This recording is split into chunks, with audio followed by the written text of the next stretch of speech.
Welcome to Cover Book Beat. Today, a special treat for you. It's time to go behind the scenes of what a book publicist does. Our guest today is Alexis Humes, and I have been working with her for some years now. She has been providing me with access to interview authors, and I'm going to find out a bit about her before we start in on what she does. So, where are you from, Alexis, originally, and how did you get into this business? So I'm originally from Indiana in the US. I live in New York now. So I started in this business once I moved to New York. It was actually very unexpected. I've never had formal training for this job, but I had a mentor at one of the companies that I started working with, and she gave me training, on the job training. She uh, taught me everything about this. That is cool. I mean, most kids, if you ask them what they want to be when they grow up, they say, "Oh, I want to be a book publicist." So there must have been some transition at some point where you were doing something else or thinking of something else and it ended up here. What was that transition? So I have been an English teacher, like English as a second language. Hmm. That's what I've done for most of my adult life after school. Hmm. And I've always enjoyed reading and language, so it was kind of a natural transition to working with authors and books and helping them to develop their ideas as well. Okay. And what's the name of your company that you're working with? Actually, I'm a freelancer, so I Oh, work with okay. different companies. Hmm. So Yes. you have to find authors and find people like myself to interview them. So you're doing both ends of the job. Well, thankfully, as a book publicist freelancer, you contact different companies and they have the clients. Oh, And so then they will assign me a client that they have found. And then my job is to reach out to the host to find host that will match the client that we're working with. yeah. How many hosts are you contacting with? I'm just curious. I reach out to a lot, hundreds. Really? Wow. Yeah, not everybody responds, of course, Yep. especially, I don't know, it just depends on the topic and if they're interested in it, but we will reach out to mm, 300, 300 hosts depending on a person's topic, or it just depends. Yeah. Okay, fantastic. It seems to me that you would have to know something about all these hosts, about what they liked and which they wanted to talk about before you did that. Yes. Yeah, it's a lot of research beforehand about finding programs that would match the client's interest or the author's book and the message that they're trying to convey. Mhm. So we research about companies or about programs, podcasts, radio stations that would match that, and then try to reach out to them. Now, do you produce the material that's sent out prior to the book? No, Okay, no, that's from the publishers then. yes, that's on actually the company that I contract with, the various companies, they will usually prepare the press material. So they'll work with the author to develop that, like what the author wants to convey. And then after that, they'll send that to the book publicist, and then we get the information, we review it, we talk to the author to clarify any questions that we have. And then from that point, we're ready to start reaching out to different hosts. Well, I know that when I get a message from you, you are very good about the fact that I prefer to have a PDF version rather than a physical copy because A, I get it quicker, and B, I do a lot of cutting and pasting of clips, and it's a lot easier just to cut and paste than it is for me to retype and introduce all kinds of errors into the process. So I appreciate that. But for people at home who don't know what we get usually questions and answers, a kind of suggested question and answer, or I'm prepared to talk about these topics. We get a biography, we get usually a headshot and a book cover shot as well, so we can put all that stuff together. The difference is that you will sit down sometimes an author in a room and every 10 minutes they're talking to a different station and they're answering the same 10 questions over and over and trying to make it. That's where I come in and I actually read the book and ask them on page 48, you mentioned this, and they go, "Oh, you've read the book." So yeah, Yes. Yes, and that is something that we love about your program because the authors always come back and say you really showed that personal interest. And I went one author said he actually read my book, yeah, and yeah. we appreciate that. My favorite was Orson Scott Card, science fiction author, some years ago, and I asked him a question like that. He says, "Oh my gosh, you just read the book, and I wrote that a year and a half ago. I don't know if I can answer all the questions about that." So That's it is fun indeed. So yeah. do you have a favorite bunch of authors, or do you get a new one every time, or do you have repeat authors that you work with? Sometimes we have repeat authors, especially if they are writing a trilogy. Hmm. They'll come back to publicize the second and third or even more. Hmm. Um, I like working with repeat authors, but for the most part, I work with new authors. So new people, a lot of debut authors or people that used a different company before, a different publicist, and then they're trying someone new. So yeah. So Yeah. how hard is it to do all this stuff? I mean, the organization must be tremendous if you're doing all this. Yeah, when I first started, that was something that was quite overwhelming just to deal with all of the different tabs that you have open in your brain, and then also on the computer, um, who you've reached out to, what the author is looking for, schedules, dates, time zones. I think that's probably one of the most difficult parts is time zones. I did one this morning talking to somebody from Hamburg, Germany, and I've done ones from Australia and whatnot.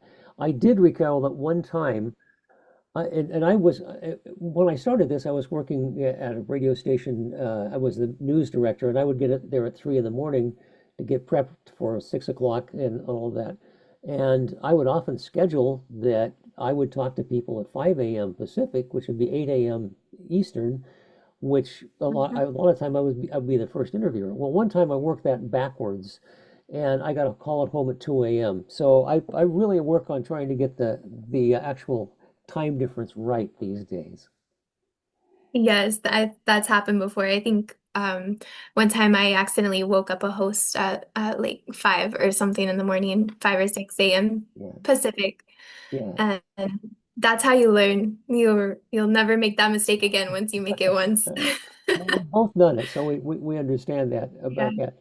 Um, what do the authors want when they talk to you? Are they unsure about what's going to happen? Do they want specific circumstances to take place? How does that work?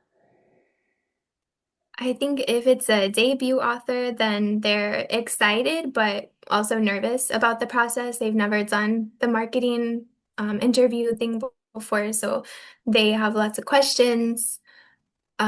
So it's a lot of just walking them through the process, how they'll do the interviews, helping them not to be too nervous. Hmm. You know, Do the you hosts are kind and they'll help them to know how to answer the questions. do you do some practice testing, like you're going to interview them just so they get used to the concept?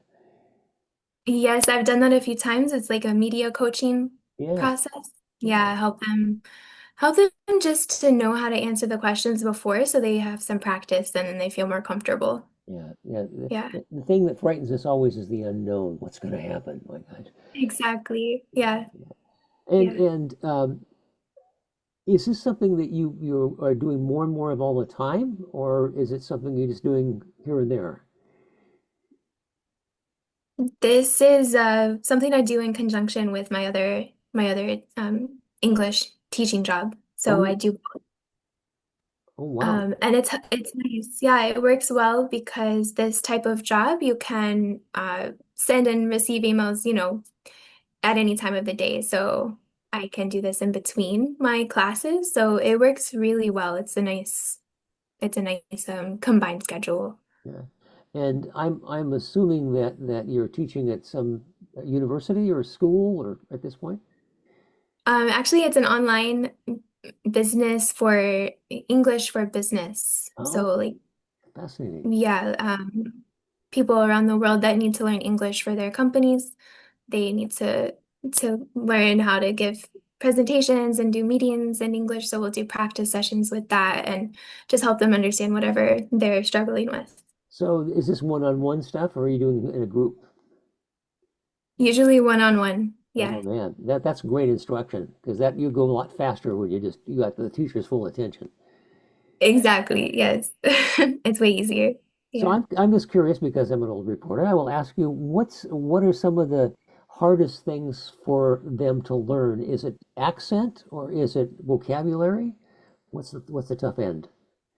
I think mm, it just depends on where they're from. Mhm, Speakers, for example, like from Brazil, they often have t trouble with the pronunciation because it's so different from Portuguese. mhm, For example, like one word that you might say in English, like safety, the Y on the end, mhm. they often will take off the Y sound. They'll just say safed. Ah, So you have to keep like you have to say the Y and just little things like that. Yeah, but they do good. It's really fun talking with people. You get to know so many different cultures and people from different places. Yeah. and do they ever come back and thank you? Yeah. Yeah, usually. I mean, like they'll say thank you at the end of the class for the Right. most part. Yeah. But Yeah. that's interesting. Anybody famous that you've talked to? Oh no, No. nobody famous. Yeah, they're just business Not business people. yeah. Yeah. Maybe they'll be famous later. We'll see. I Yeah. don't know. And any of the authors that you've worked with have turned into big successes. I think that one of them is pretty well known in the Hmm. poetry circles. A few of them, yeah, it's cool to work with people that are associated with in their circles. They have big names within their circles. Cool. Yeah, I yeah. and I have to ask this. Every author I have talked with over the years has been very pleasant. You get anybody who's a real jerk? Yeah, I think that's the one of the difficult things about this job is because you're kind of the middleman Hmm. between the author and the host. So if there's a problem with the schedule, let's say you sent the link, but they didn't get it or they clicked on the wrong link. Uh, They're stressed because they're trying to get there on time. And so someone, either them or the host will call you and you have to, it's just the customer service side of it, just uh, accept the blame sometimes, even yeah. if, you didn't It, wa- really make a mistake. But yeah, it wasn't your yeah, fault at all. No, no. right, exactly. But it's okay. As long Yeah. as they're happy and they get to do the interview, then that's the important thing. Okay. What are most of your interviews is Zoom these days, or do some people still just doing audio?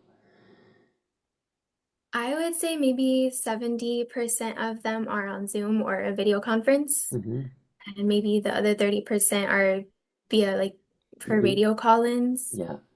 Yeah, Okay.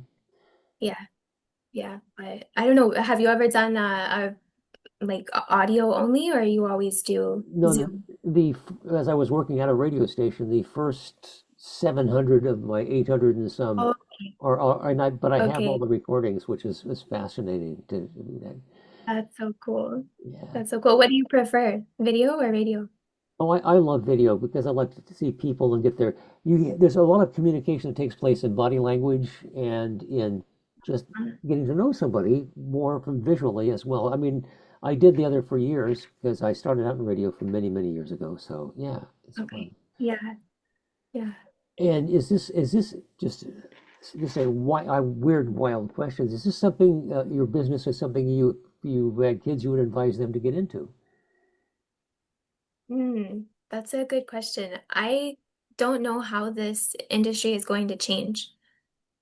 Mhm. Um, I guess with any industry, especially now with AI and how things are changing with tech, um, I don't know if I don't know how I would advise if I had kids, but I think it will continue. It might change, but media will always continue, I'm sure, in one way or another, and people will always be writing and wanting to express themselves. So there'll always be a need for publicists, I think.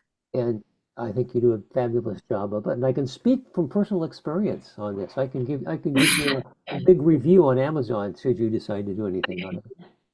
Thank you. Thank Is you. there anything I have not asked you that you think would be important for our listeners to know about your job or about you? Mm, if you're in reference to authors Yeah, or interviewers, like um, I think when it comes to authors that are publicizing a book, they're, like I said, they're very excited, but they're usually nervous. And it's like they've taken a part of themselves and they're introducing it to the world and hoping that the world not only wants to read about it, but wants to pay to read about it. And it's very a vulnerable position for them. So for those authors, like it's good to have training and they don't have to be scared. Like it's okay. yeah, And they don't have to be too worried. Just try it and it's okay. And media is slow sometimes. They might not see sales right away. yeah. It might take a few months or even a few years, but over time they might see the sales pick up and yeah, they just have to be patient with themselves and with the process. All right. If I were an author listening out there today and says, she sounds like somebody I want to work with, how would they get in touch with you? Um, you could contact me at my email Yeah, if that would work. Maybe I can send it. You can put it in the link for the video or yeah, I'll put it yeah. in the comments below and tell about Okay. it.